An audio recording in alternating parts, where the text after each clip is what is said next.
What more can you say about this incredible franchise? One day a young boy saw a caterpillar shooting lightning at a bird and thought to himself, I want to make a video game out of that. And thus, Pokemon was born. It is one of the biggest entertainment exports to come out of Japan and Nintendo's most profitable franchise, even surpassing that of their mustachioed mascot. I remember what it was like to be a kid in the 90s when the Pokemon phenomenon was at its peak. I played the heck out of the video games. I had blue version while my brother had red, and it was so cool transferring our Pokemon to the stadium games and battling with them there. And to answer your question, Bulbasaur. Any chance I get, it's always Bulbasaur. While I wasn't super into the trading card game, at least the physical version, many kids I knew at school were. And I'm pretty sure we all knew that one kid who just so happened to have a rare Charizard card with the hollow foil background. But perhaps the biggest aspect of the Pokemon craze for me, and what we're going to focus on today, was the animated series. In the UK, it aired as part of a Saturday morning kids TV block called SMTV Live, hosted by presenters and future national icons Anton Deck and Kat Deely. They went all in on promoting the show in such a wild and imaginative fashion. They performed their own version of the Poke-Rap whilst wearing bright red jumpers with their names and Pikachu stitched on the front, and even dressed up as characters from the show and created their own weird and unusual Pokemon battles. Not so, idiot boy, for I rule all kingdoms of Pokemon and are known throughout the universe and beyond as Pokemon Supreme King Commander-in-Chief and Lord of all I survey, known to my fellow gods as... Gary. Gary. They just don't make kids' TV like this anymore, don't they? The show itself was, of course, an unbelievable hit. It followed the adventures of 10-year-old Ash Ketchum, who, accompanied by his Pikachu and an ever-rotating cast of characters and Pokemon, traveled around the world on his quest to be the very best like no one ever was. Yes, we all know how the song goes. The licensing and English dub of the show for Western audiences was handled by 4Kids Entertainment, as was a number of anime shows at the time.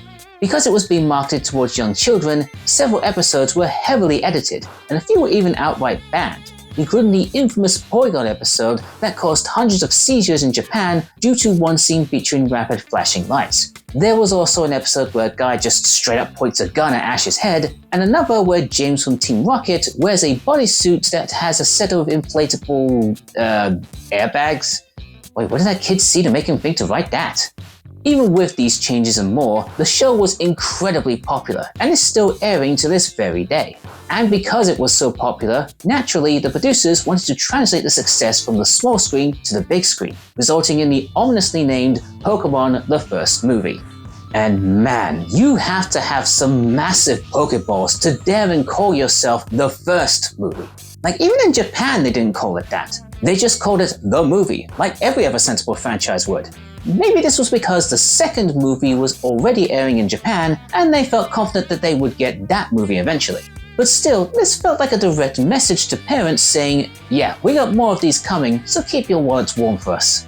Hype for this film was absolutely insane, and the marketing was crazy, making this feel like a major event that you could not miss. Some theaters were even holding a special promotion, where they were giving away a limited run of exclusive Pokemon trading cards, which of course every kid wanted to have.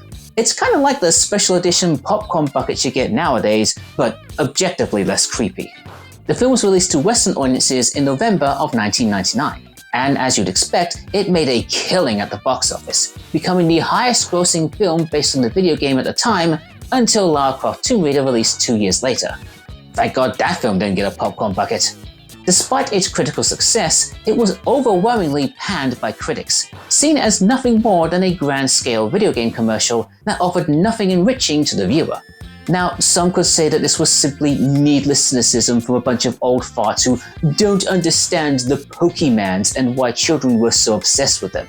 However, over time, there has been a bit of a backlash against this movie, with some criticism levied at the English dub specifically for how much it butchered the original film's message. Obviously, I loved this film when I was a kid, but I'll admit it has been a long time since I've watched it the whole way through. So the question is, does it still stand up to my nostalgia, or did the old farts maybe possibly have a point? Well, turn your baseball caps backwards and grab yourself a jelly donut as we take a look back at the first Pokemon movie, Pokemon the First Movie. Now, for a while, Pokemon films were actually preceded by animated shorts, and I'm not talking about the kind that are comfy and easy to wear. They starred the franchise's perennial mascot, Pikachu, and would follow him and his current group of fellow Pokemon on some grand adventure. In this case, we get Pikachu's Vacation, where the gang are treated to a day at a big Pokemon reserve for some rest and relaxation. Because Pokemon usually only grunt or say their name, there is very little dialogue in this section, with only the voice of the Pokédex chiming in every now and then as a sort of pseudo-narrator. Anyway, Pikachu's holiday plans start to go awry when Togepi starts to get hungry, and communicates the only way a baby knows how. They try to do everything to calm it down, from making faces to giving it an apple.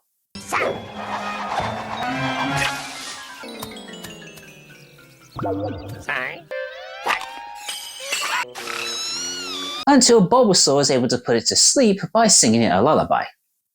I didn't even know Bulbasaur could learn sing. Yeah, I'm not explaining all of the references to you, you'll just have to look them up yourself. However, the peace is soon disturbed by the arrival of a rowdy gang of Pokemon, consisting of Raichu, Cubone, and the first appearances of Gen 2 Pokemon, Snubbull and Marill. Their loud behavior wakes up Togepi, which upsets Squirtle and Bulbasaur, who confront the new arrivals, while Pikachu tries to keep the peace between them. After Bulbasaur confuses Snubbull with some weird eye rolling, Squirtle and Marill challenge each other to a race, which Squirtle ends up losing. The main thing I take away from this scene is when a random Electrode acts as a starter's pistol by using explosion. Just look at his face. He's like that one guy at the party that just has to ruin everything and feels no shame for it whatsoever. Did I do that? After which there is more chest puffing and bravado from the two sides until a wayward spark from Raichu ends up shocking Pikachu and a cowering Togepi. This makes Pikachu mad. He squares up to his evolved form, the two of them standing cheek to cheek with each other, and they both suddenly go for a run. A bit unexpected. Oh, I should also point out that we occasionally get these weird random cutaways of Pokemon doing weird random things, like a bunch of Jigglypuffs rolling along the screen, some Primeapes doing some kind of haka dance, and a Slowpoke mimicking the parents in the audience. I wouldn't have even brought these up, except that they become rather intrusive at this specific point in the film. We get a cutaway of a bunch of Farfetch'd running around, then 15 seconds of Hitmon's Lee and Chan getting run over by the dueling Chews, before another cutaway featuring Chansey pops up. Was it really necessary to break up this specific part of the film into its own segment? Didn't realize they gave so much to the plot. The electric rat race is eventually stopped when the two run over Charizard's tail and cause him to go on a rampage. One that is shortly lived when he hurdles out of control and gets his head stuck in a pipe. Pikachu gathers the rest of his crew and they all try to pull Charizard out to no avail.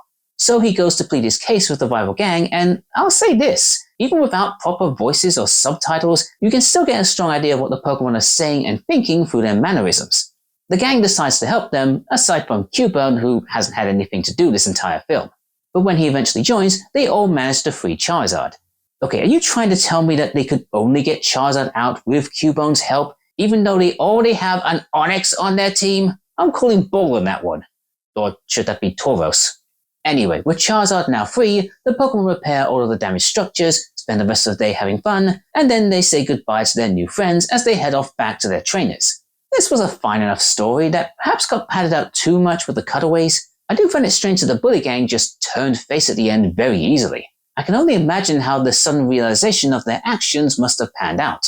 You know, maybe it wasn't cool of me to zap an innocent little baby for no reason. Yeah, no wonder people didn't like you until you got your Alolan form. Oh, and also Meowth and Team Rocket's Pokemon were there, but they didn't really contribute anything to the plot. Good night.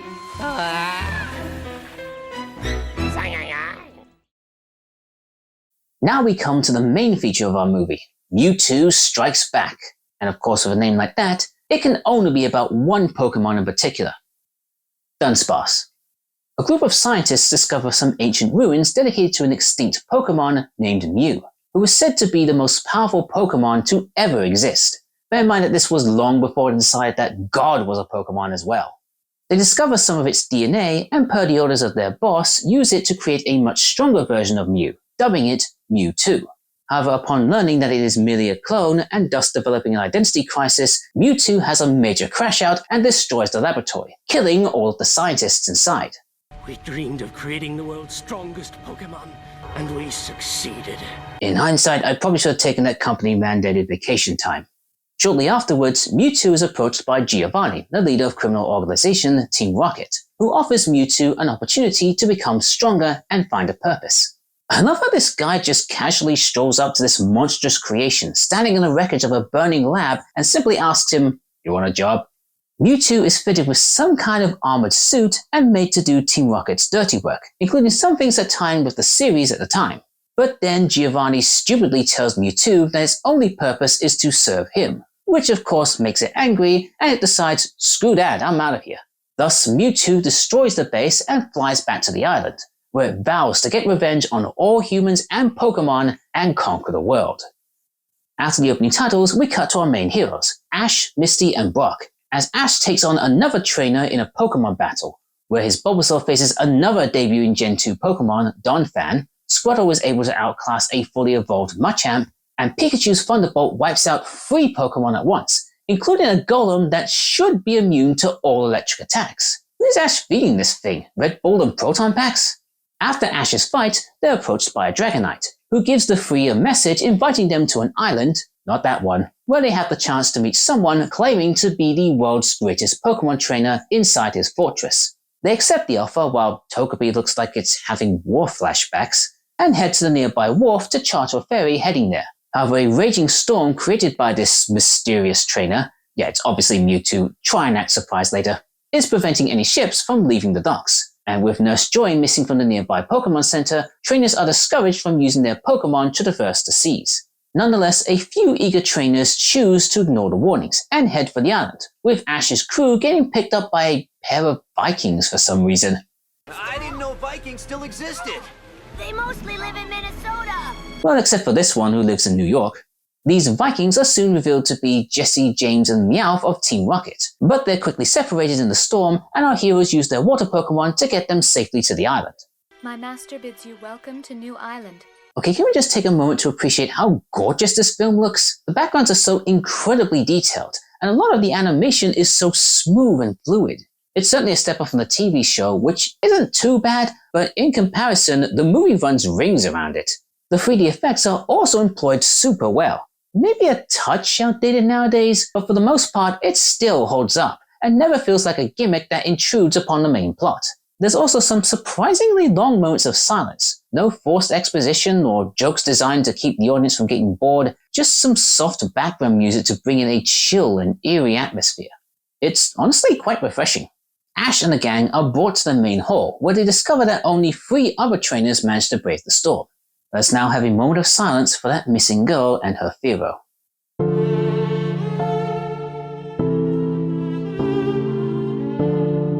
How'd you get here? I decided to fly over. Hurricane winds are a breeze for Pidgeotto here. I think you mean Pidgeot, my good friend. This is Pidgeotto. The mysterious trainer then reveals himself to the group, and it turns out to be none other than Mewtwo. Oh my god, I can't believe it! He releases his servant from her mind control, and she is revealed to be the Nurse Joy who was reported missing earlier. That is brand new information!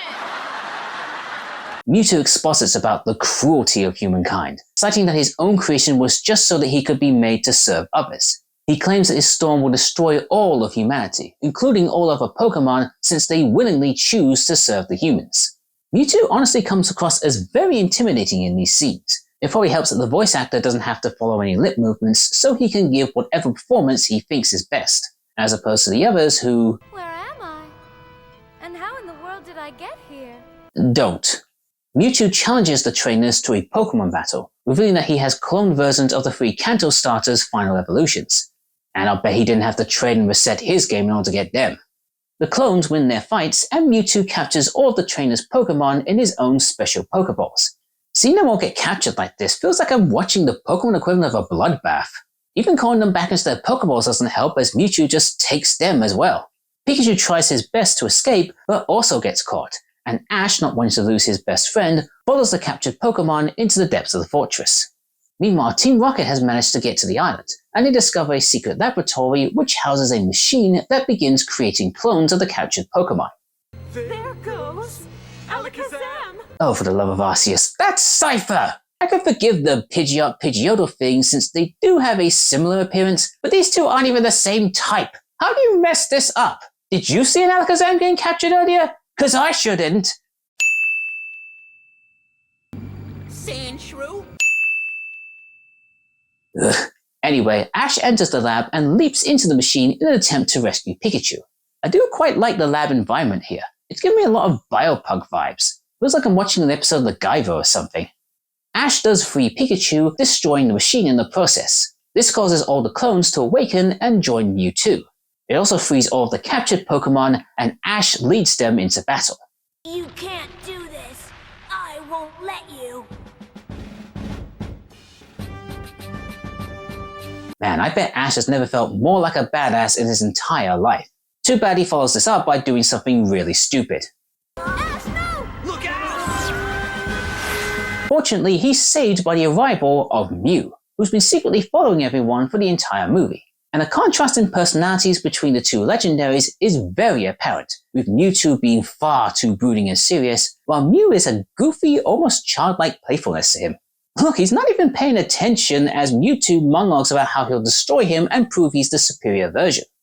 Mew and Mewtwo. So Mewtwo was cloned from Mew. Yes, I think we all got that. Even as 8-year-old kids we were like, no duh. Are you gonna tell us next that rain is wet because it's made of water? The two Mews battle each other as the rest of the clones charge in to battle the originals. And this leads us to the most infamous part of the movie, the big fight scene. This is where the film just seems to completely lose the plot, in more ways than one. First is the fight itself, which while it can look brutal at times, there are a couple of moments that you just can't help but snicker at. Like how Pikachu refuses to fight his clone and just lets him slap the crap out of him. It's emotional, but I don't know, it just makes me chuckle a little. Maybe because it goes on for such a long time. Secondly, we get this soft rock ballad called Brother My Brother from the band Blessed Union of Souls playing over the entire battle. It's one of those anti-war songs that talk about how we should stop the fighting and love each other instead. It's nice, but it feels a bit out of place here, especially since the rest of the soundtrack is filled with more upbeat pop songs. But the worst of it all comes after that, as the movie now decides that it wants to have a message. The music changed to a more somber tone. Pokemon begin falling in battle, and all the human characters can do is watch and comment on how horrible it is to see the Pokemon fight each other. Pokemon aren't meant to fight. Not like this. Now I can see how horrible fighting really is. This just proves that fighting is wrong. What can come out of it? Nothing but pain. Why can't Mewtwo understand it's not right to force Pokemon to battle this way? Really? This is the message you want to try pushing? I don't deny you want to make some kind of statement, but you can't expect people to take you seriously when you preach about how awful it is to see animals fighting each other when the literal basis of your franchise is about capturing animals and making them fight each other. You know, Raiden's speech about Mortal Kombat being about life and not death is starting to sound more plausible. The battle eventually comes to a dramatic end when Ash charges in trying to stop the fight and is caught in a massive energy blast by the two Mews, turning him into stone.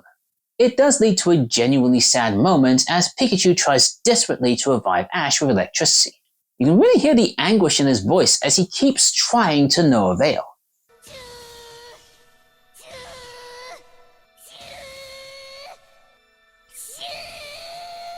But years later, and it still gets me a little bit. But yes, then comes the big Deus Ex Machina moment as all the Pokemon and clones start crying, and their tears magically bring Ash back to life. Okay, so this isn't completely out of the blue, as there was a character earlier in the film that talked about a legend where the tears of Pokemon restored the lives of people lost in the storm. But this still feels like a very hand-wavy way of explaining why Ash doesn't simply bite the big one here. In fact, there are some stories out there suggesting that Ash was supposed to die here, and that the show was supposed to take on a much darker tone, or be cancelled outright. But of course, the show was a massive hit, so this idea was rightfully scrapped for a happier and more kid-friendly ending. Still, geez, that's a hell of a sliding doors moment. What would the world have been like if that did go through? Naturally, Mewtwo learns his lesson that not all humans are bad, and that the most important thing about life is not where you came from, but what you do with your life. Thus, he and Mew take the rest of the clones and fly off to find somewhere where they can live in peace. He also sends everyone back to the mainland and strangely erases their memories of everything that happened on that island. Again, not that one. He might have also sent them back in time or something? Exactly how many powers does this Mon have? And why can't we use any of them in the games? The nearest we can get is Future Sight, but that's more like a delayed psychic attack. There's also Amnesia, but that raises the user's strength and does nothing to the opponent. Although maybe Mewtwo is suffering from amnesia because while everyone else has returned safely to shore, he must have forgotten about Team Rocket, who have been left stranded on the now deserted island. They're fabulous things. Send in the clones! I almost made a clawful mistake. There's another credit on Pikachu's charge account. I wonder if they feel... Clone some. You know, I'd really like to go sailing in one of them catamarans. On second thoughts, maybe he did leave them there on purpose. I can't blame him.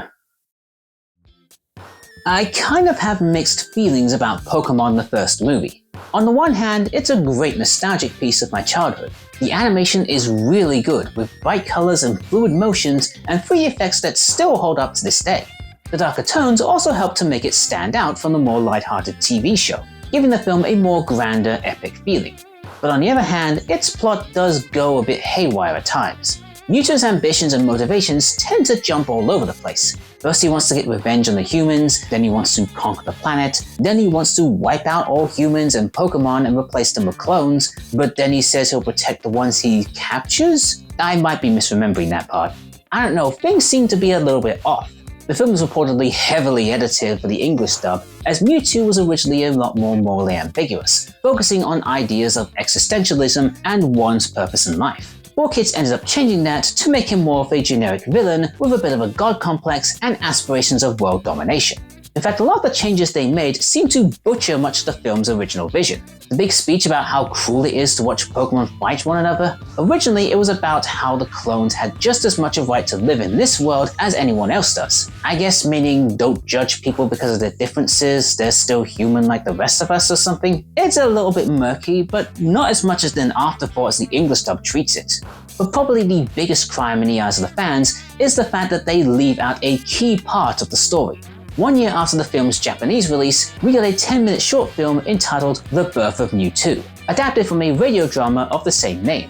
It shows a younger Mewtwo in a dreamlike world interacting with clones of the 3 Kanto starters and a young girl named Amber. He spends a bit of time with them before they slowly fade away as their real bodies start to die.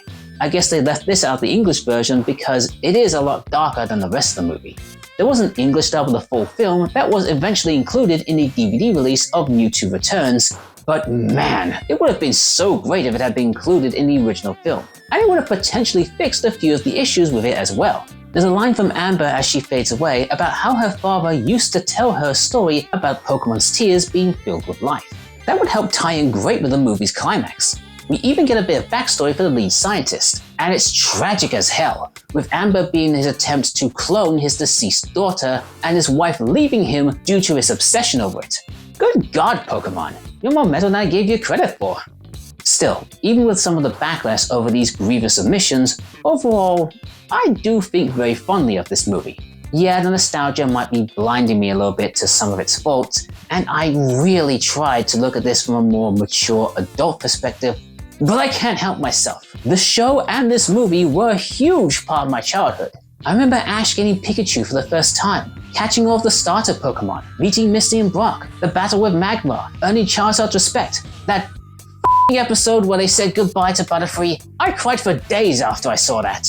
These are memories that I cherish greatly. And I don't care if the critics don't like this movie, because we, the fans, do. It is ultimately harmless fun, something to stick your kids in front of and keep them entertained for a while. Maybe that's why our parents tolerated all this nonsense, because it gave them a few moments of peace. I might not be as diehard a Pokemon fan as I once was, but I've never lost my love for it, nor the feeling it gave me. This film was an experience unlike anything else. Could it have been better? Yes. Did it need to be better? Not really. Did it need a full CGI remake in 2019? I'll leave that for you to decide. But for fans like me, this was, and in many ways still is, the crowning glory of that 90s phenomenon that told us to catch 'em all. But boy, did that seem a lot less daunting than it does nowadays. Good night.